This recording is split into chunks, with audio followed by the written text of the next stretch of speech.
Ahead on SportsDesk, the Braves bend but don't break against Hershiser in Game 1 of the World Series. Everything old is new again for the Canadiens as Houle, Tremblay, and Winning return to Montreal. The Oilers reach for their first home win of the season, while Caravana learns the hard way about life as the Lions' starting quarterback. The Grizzlies looking to stuff it to Toronto in the Naismith Cup, and Schumacher hoping to roll to an easy win in the Formula One Championship. So if the sky is falling in your world, take cover. SportsDesk is next.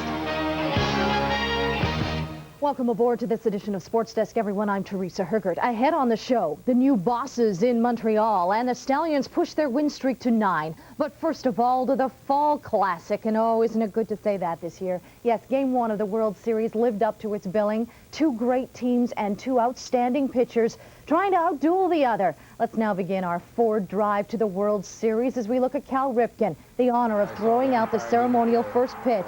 This is the 91st World Series. Now to the game, Rafael Belliard starting at short in place of the injured Jeff Blauser. Kenny Lofton leading off the game hits a chopper to short. Belliard can't come up with it clean, so Lofton gets on with the error. And Lofton so dangerous on the base paths. After stealing second, tries to steal third. The tag by Chipper Jones, not in enough time. Lofton scores on Carlos Baerga's ground out. You can make it 1-0 for the Tribe. Bottom of the inning, Oral Hershiser in some trouble with a runner on in scoring position. Omar Vizquel snags this Chipper Jones liner, turns the 6-4 double play to end the inning and the threat. But then in the very next inning, Fred McGriff gets all of this Hershiser fastball, launches it over the center field wall. His third of the postseason, a solo blast, and that'll tie the game up at 1. Then Hershiser sends the very next batter, Dave Justice, a stern warning. Oh, Justice didn't like that one. Meanwhile, Maddox sending a different sort of message to the Cleveland hitters. Manny Ramirez at the plate gets him looking at strike 3. Maddox with a one-hitter going through 5. Then some great D by both teams. First, Carlos Baerga tracks down this Belliard shot and makes the out at first. Then Baerga's counterpart, Mark Lemke, ranges to his right, gets Omar Vizquel at first, got him. In the 6th, Chipper Jones at the plate with a runner on, and Hershiser struggling with his control, but Jones goes down swinging. Hershiser pumped up. The game remains tied up at 1. But in the 7th, Hershiser driven from the game, and with the bases loaded, pinch hitter Luis Polonia will chop one to short. Omar Vizquel boots it. He's lucky to get the out at second as McGriff scores the go-ahead run. It is 2-1 Braves. Bobby Cox coming out to argue the call at second, saying that Vizquel did not have control of the ball. Next batter up, Belliard with a squeeze bunt. That brings an insurance run. You can make it 3-1 Atlanta. The top of the 9th now. The Tribe trailing by 1. It's 3-2. Baerga with a chance to tie it, but Maddox gets him to pop up into foul territory. There's Chipper Jones, makes the final out as the Atlanta Braves win Game 1 3-2 on the strength of Great Maddox's tremendous pitching performance.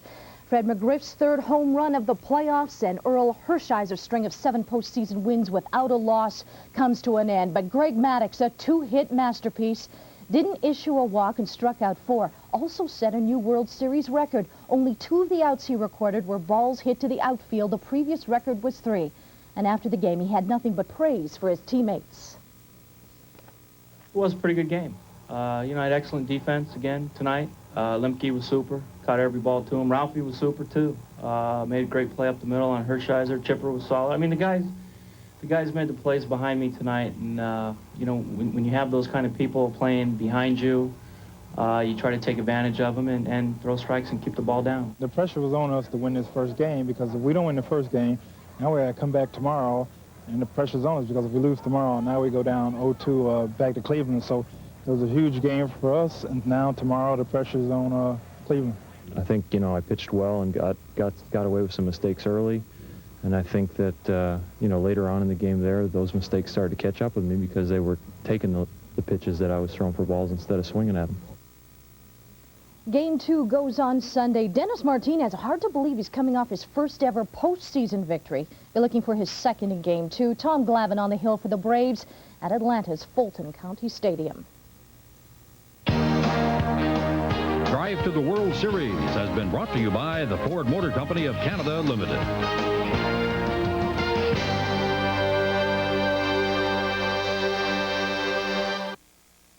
I think Ford has had its best successes when we've gone in our own direction. This is why we've given the Canadian car buyer a choice between the Taurus sedan or wagon at the same very affordable price. So they can choose the Taurus that meets their individual needs, sedan or wagon. It's an original idea. It's a good idea. Redesigned, re-engineered, reinvented, the 1996 Ford Taurus. Spicy, crispy, curly, thrilling. McCain Super Spirals. We love what you've done to our fries. You've spiced them up, curled them up, and turned them all around. McCain has taken its famous super fries, dipped them in light-tasting batter, and surrounded them with bite after bite of spicy, crispy satisfaction. You've spiced them up, curled them up, and turned them all around. McCain Super Spirals. Whoa! We love what you've done to our fries. Welcome back, everyone, as the Leafs and Canadiens got ready to play their last game in the Forum. Their farewell to the old building turned into an evening of welcome. 5 days after GM Serge Savard and head coach Jacques Demers were fired, the Canadiens hired 2 new men with old connections to take over for the team. Réjean Houle was named the new general manager, and Mario Tremblay the new head coach. Canadiens President Ronald Corey stayed in the family. Both Houle and Tremblay played for over a decade with the Habs. In the past 5 days, there's been plenty of speculation, but on Saturday, Corey said to him the choice was an obvious one. Reggie was the perfect guy for the job because he knows the media in Montreal, he knows the club, he loves the Canadian. I don't think I can have a better fit. Like me, it was my first guy. He was my only one, very honestly. Like Serge was my only one in 83. So in fact, I was extremely pleased when he accepted the job. We got 20 Stanley Cup here, 20. We won some in the 70s, a lot in the 70s, because we were together all the time. We fight together, we beat good teams because we stick together. We had a plan, a game plan, and we will have some game plan. I played for this hockey club for 12 years. I played for some great coaches, Scotty Bowman, Claude Ruel, Jacques Lemaire. I also played with some great players. So a new era, a new regime. Mario Tremblay taking his position behind the Habs bench. Montreal President Ronald Corey leading the cheers, a little overcome at the ovation. It's the 280th and final meeting of the Leafs and Canadiens at the Forum. The Habs come out flying on the power play. Pierre Turgeon puts the goal in. That's the first goal by a Montreal player other than Brian Savage or Mark Recchi. Tremblay and the Canadiens take a 1-0 lead. The Leafs storm back. Darby Hendrickson's shot goes off the glass, takes a lucky bounce right to Mike Craig. He gets his second goal in as many nights, making it 1-1. Just before the end of the period, a great effort here by Larry Murphy. Fakes the shot, then skates around the net before sliding it in past Roy. That's his first goal as a Leaf. 2-1 for Toronto. Now on to the third period. Valerie Bure, he skates in, tries to stuff it past Potvin. Craig Ferguson there to knock in his first career goal, and the game is all tied up at 2. Then just 52 seconds later, Recchi with a perfect pass for Brian Savage. Makes no mistake with his third goal of the season, and the Habs regain the lead 3-2. Now under 5 minutes to play, the Leafs with the man advantage. Matt Sundin's shot from the boards will be deflected in by Randy Wood, and once again, the game tied up at 3. But with time running out, the puck will come to Turgeon in the slot, and he will beat Felix Potvin as the clock ran out to end the third period. Celebration is on as Montreal wins, but they had to go upstairs to make sure that it's official. And the replay did show that Turgeon did indeed beat the clock. You can see it in your upper right-hand corner. And Tremblay gets his storybook ending in his coaching debut. The Canadiens come up with their first win of the season. 4-3 was the final score. And it's hard to believe that was the Leafs' last visit to the Forum, but what a finish. And for the Montreal Canadiens, a huge win, not only for the new coach, but for the players as well. I was proud that the goal was scored because these bunch of players lately, they're playing well, but they've been unlucky. And in a win like tonight, you know the pressure is going to go down, and the players are going to be able to play more relaxed now. It was a big win for us. I mean, we need to win it in a hurry. You know, it was important to win that one. And I think we did work very hard and didn't get any result. But tonight it was the first game. Sometimes they say the first one is tougher to get, but now we got that first one. You could have 10 scoring chance or 50 scoring chance if you don't put them in. It doesn't matter. So tonight we finally finish it, but it won't get easier. It's just going to get harder and harder. The games coming up won't be easy, so we're going to have to play the same way we played tonight. You can understand if Edmonton hockey fans are a little nostalgic right now, yearning for the glory days of the 80s. The News in 1995 hasn't been that great, what with one win in their first 6 games of the season, and GM Glenn Sather taking shots at goaltender Bill Ranford through the media. Saturday night, they were at home to take on the Vancouver Canucks, and this one got off to a bit of a nasty start. Some bad blood between these two teams. Gino Ojek, who came into the game without any penalty minutes, throws that stat out the window against Dennis Bonvie. But the linesman found a new way to break up some fights. Telling a few jokes out there. The Oilers trailed 2-1, but get serious about a comeback. Zdeno Seger spots David Oliver at the side of the net, and the game is all tied up at 2. Edmonton took a 3-2 lead. This time, Seger feeds Kelly Buchberger, who will tip it in. 4 goals in the first. That's the most the Oilers have scored in a game all season. Now take a look at this. They were cruising along, then Todd Marchant gets 5 in a game for this two-handed slash on Alexander McGillney. That gives the Canucks a 2-man advantage. Pavel Bure's shot stop, and McGillney picks up the rebound. Sweet revenge as the Canucks close the gap to 5-3.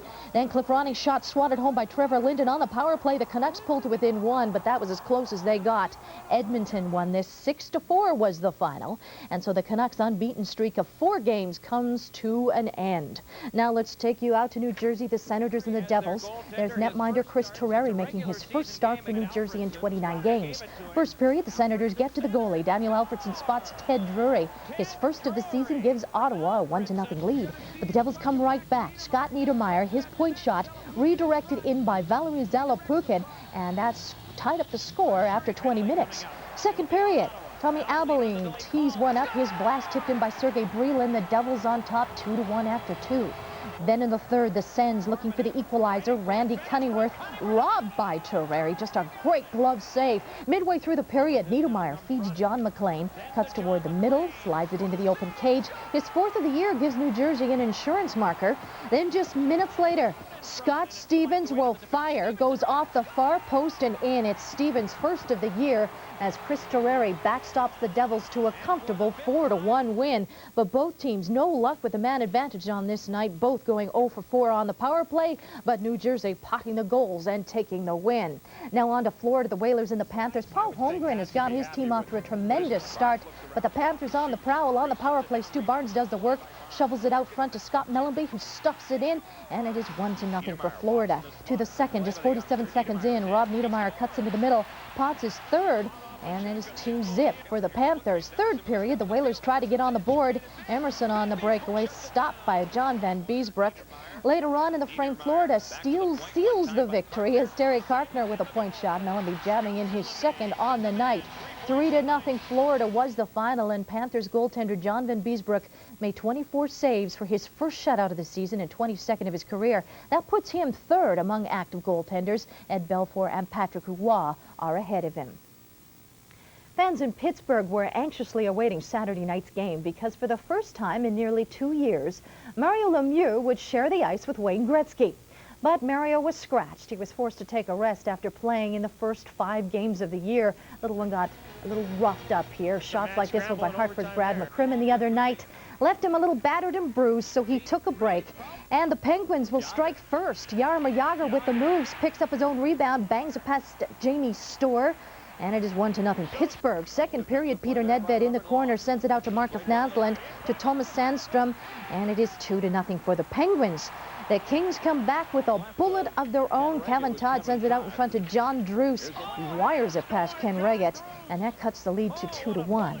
To the third period now, Kings on the power play. Rick Tocchet spins, fires. Game's all tied up at 2. And the Kings were looking to go ahead. Robert Lang sends it out front to Troy Crowder, and he's robbed here by Reggett. Glove save. So the game's going to overtime. We've got Tocchet behind the net, out in front to Yannick Perreault, lifts the backhand past Reggett, and the Kings win it in overtime. The final score was 3-2. The Kings are off to their best start in franchise history.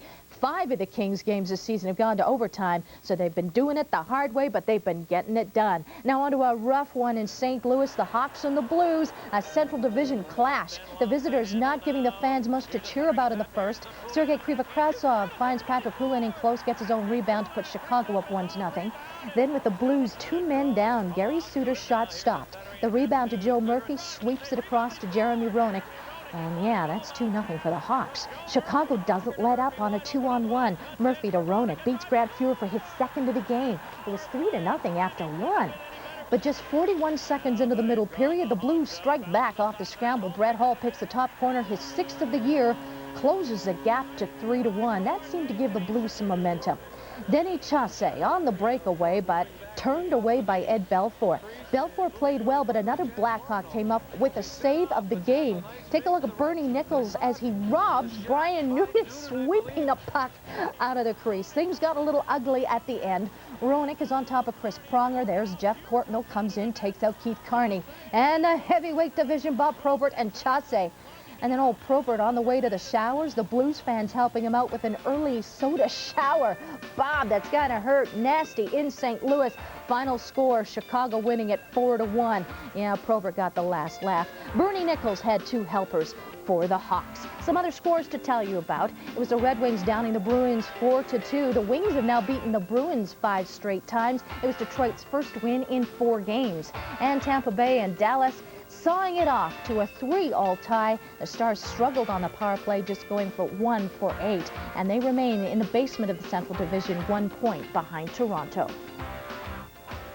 Alexei Yashin apparently has his reasons, and so does the Central Red Army. On Saturday, despite warnings of possible sanctions, Yashin played for the Red Army. The International Ice Hockey Federation could now ban Russian teams from all of its sanctioned tournaments. That includes the World Championships and the Olympics. The Ottawa Senators told TSN on Saturday that they want nothing to do with the matter. Now, as we go to break, here's a look at what went on in the AHL on Saturday.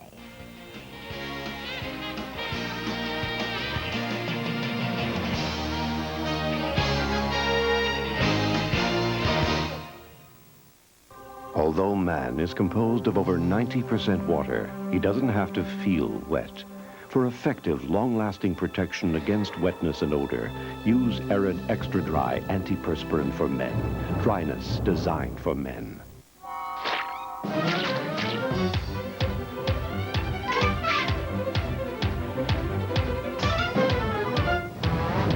Long-lasting Energizer batteries. Just keep going and going.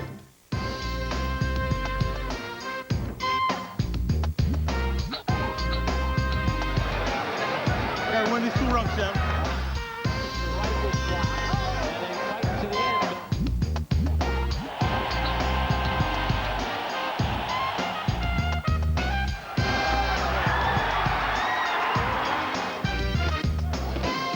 Get ringside. Punch Up Boxing on TSN this fall. Here's a trivia question for you. How many Canadian men have started at quarterback in the CFL? If you said 4, you would be right. And after Saturday's game in Baltimore, Toronto native Julio Caravata became the 5th as he replaced Danny McManus at the helm of the BC Lions. Caravata, a graduate of Simon Fraser University, but things don't go well according to plan early. His first pass picked off by Mike Alexander. So that's a tough start. Later on, Caravata was flushed out of the pocket. Gerald Bayless catches up with him and takes him down to the turf. Things did get a little bit better for Caravata later on in the game. This is the end of the first quarter. Stallions up 7-0 on 2 field goals and a single. Chris Wright, the league-leading punt returner, and this is why.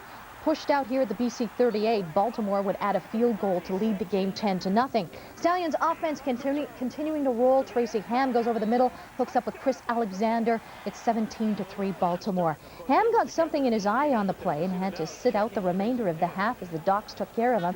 At the very end of the half, Sean Jones in for Ham. No time left on the clock, 1 play left. Jones under pressure, throws it up. picked off. Charles Gordon returns at 51 yards for the major, so BC was trailing at this point by 7. As we go to the second half, Baltimore up 17-13. Hand drops back, fires deep for the zone, and Armstrong there to haul it in. 21-yard strike. It's 24-13 Stallions. Fourth quarter, Baltimore 25-19 leaders. Caravana hands off to Corey Philpott, bowls right over Alfred Payton, making it 26-25 BC. But with 11 seconds left, Carlos Huerta splits the uprights from 20 yards out as the Stallions were steaming past the Lions on this night, 28-26. So the BC Lions have now dropped 5 straight games, but that was the 9th straight win for Baltimore. Now let's take you on to a rainy night in Ottawa. Hamilton Ticats in Ottawa. There's Don Southern trying to cover up. And a hard-hitting Rough Rider team came out. Frank Maroff taking it on the chin from Washington. The Ticats offense struggles until late in the half. Steve Taylor airs one out. Earl Winfield is there to haul it in. A beautiful catch. A 41-yard gain. Just a second first down for Hamilton, though, in the second quarter.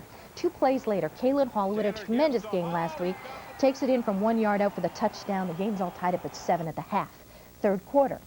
Ottawa up 10-7. The Rough Riders go right back at the Tiger Cats. Hank Olisic back to punt, but Ken Herrera there to block it, and will pick it up and run it in. 40 yards for the touchdown, and Ottawa went ahead 17-7. Fourth quarter, Hamilton trailing 23-9. Taylor trying to get something going, but gets hit by Dwayne Knight, and the ball goes right into the hands of Ray Bernard, and he'll run it back all the way to the Hamilton 19-yard line. 2 plays later, Sammy Garza hits Ray Alexander on the 1, goes in for the touchdown. 30-9 for Ottawa. That's how this one ended as the Rough Riders snap a 9-game losing skid.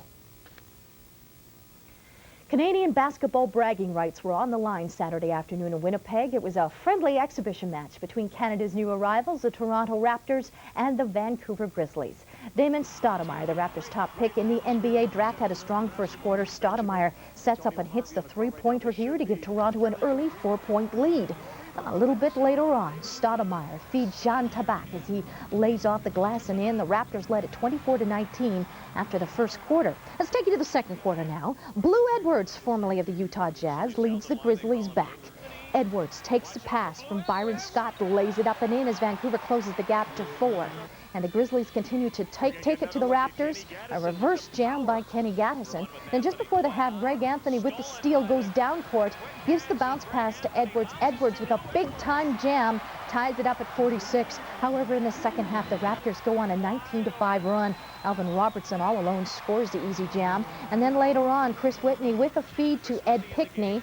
And he will go in and hammer down the two-hander as the Raptors go on to win it 98-77. But they got some bad news as power forward Tony Massenberg, that's him there, x-rayed the foot, found out he's got a broken bone in that right foot. He's going to be out 8 to 12 weeks. That's a tough loss for the Raptors. Our Brendan Connor was in Winnipeg for the day's news.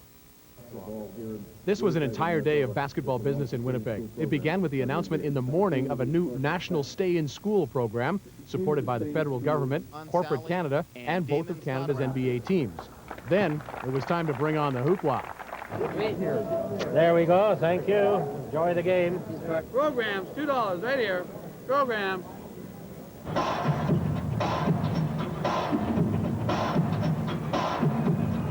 As has been the case in other Canadian cities in this NBA preseason, the big names and the marketing machine brought out the fans and also brought out the souvenir sales. On the court, the play was not terribly intense, sometimes entertaining, but for the most part, the fans enjoyed what they saw. I think it's a good game. So far, we're losing the Jets, so at least we'll get to see basketball. I mean, it's so big in the States, college ball, NBA ball. I think just the professionalism of it that we don't get to see here in Canada very often at all. Lou Edwards of the Grizzlies was probably the most impressive player, certainly in the first half. He had a great game, and afterwards he and people on both sides had mixed views about the significance of the Vancouver versus Toronto Naismith Cup. I thought it was going to be a very exciting game because it is the first game between two Canadian teams, and that tends to bring a lot of excitement to it. But the way I look at it, it's just another preseason game. It's another step in the learning process that we have to go through. We didn't really want to lose to them, because if we'd have lost to them, everybody would have said they were a much better team than we are, and we just wanted to win this game. Something special, because it's the first time, two Canadian teams have to play against each other as far as men in the NBA. The fans seem to enjoy it a lot. There was a great turnout here. So the first ever Naismith Cup game between the Grizzlies and the Raptors is a hit in Winnipeg. Over 11,000 people out to see it. It's an interesting little tradition, and it helps to raise money for Basketball Canada, and they'll move it around to various cities in the coming years. May or may not become an intense rivalry, but for this first ever game here in Winnipeg, just about halfway between Toronto and Vancouver, the Raptors come out on top. Brendan Connor, TSN, Winnipeg. Thanks, Brendan. Formula One points leader Michael Schumacher may not have had the pole for the Pacific Grand Prix, but he was on the front row. Scotland's David Coulthard had the lead spot for the race. All Schumacher needed was 3 points to take the overall driving championship. The race got off to a clean start, Coulthard taking the lead. Alesi, Hill, and Schumacher all entering the pits at the same time. Schumacher comes out first, followed by Alesi and Hill. Schumacher took the lead when Coulthard pitted and pulls ahead by over 20 seconds. Well, Schumacher's last pit stop needed to come out ahead of Coulthard to keep the lead, and he does. Michael Schumacher finishes, takes the checkered flag, captures his second World Drivers' Championship in as many years. That's his 8th win of the season. There's 2 races remaining. The record is 9, but those races will not matter in the overall driving standings as Schumacher has the World Drivers' Championship. No, it's a beautiful feeling, particularly in the way I've done it now. Not just taking it easy and taking the points I needed, actually win the race. Team has done a really special job. I mean, it's unbelievable the way they have handled this season, and I really have to say that this championship, it's a great part of it comes from the team. So that brings us to our Dodge Stratus highlight of the night. We're going to take you back to the Montreal Forum. The Canadiens and the Leafs in a dramatic finish. Game tied up at 3, time running out. Pierre Turgeon from the slot will beat Felix Potvin. That time expired in the game. They went upstairs to confirm it with the video judge. He took a look and confirmed it as Mario Tremblay wins his coaching debut as the Habs beat the Leafs 4-3. The highlight of the night has been brought to you by Dodge Stratus, the cure for performance anxiety.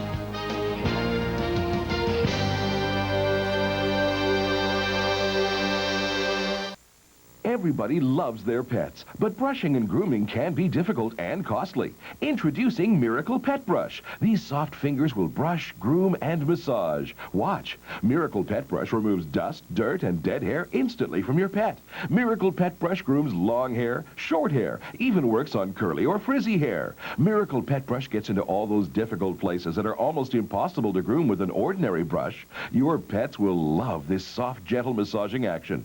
Even use Miracle Pet Brush for shampooing. It's made of water-resistant vinyl. Pet hair on your upholstery and carpet? The Miracle Pet Brush comes to your rescue. A few strokes and the unwanted hair is gone. Horse owners even use the Miracle Pet Brush for brushing and grooming. Love your pet with the Miracle Pet Brush and brush away your pet problems forever. Miracle Pet Brush, only $9.99 from K-Tel. Zellers, Kmart, Home Hardware, True Value, Co-op stores, Pro Hardware, Do-It-Centers, Best West Pet Foods, Petland, and other major retailers. Enjoy TSN Extreme Excitement from coast to coast this fall. In the West, be on the lookout for high body temperatures in prime time Wednesday nights. In Central Canada, watch for intermittent periods of intense physical activity. And in the East, a local wacko warning is in effect Thursdays and Sundays. TSN Extreme, adventure, competition, and pushing the envelope this fall on TSN.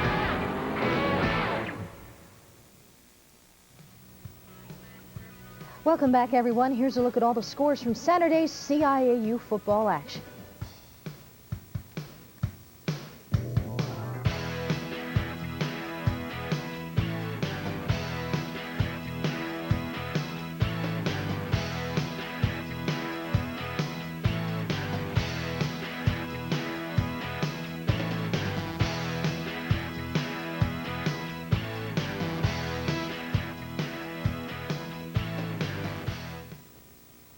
So that brings you completely up to date. We hope that you have a good Sunday, everyone. From all of us here at Sports Desk, so long. TSN is on the internet. You can visit us at our website, www.tsn.ca, or you can contact SportsDesk directly at sportsdesk@tsn.ca. You can also stay completely informed by calling the TSN Sports Info line at 1-900-451-6636.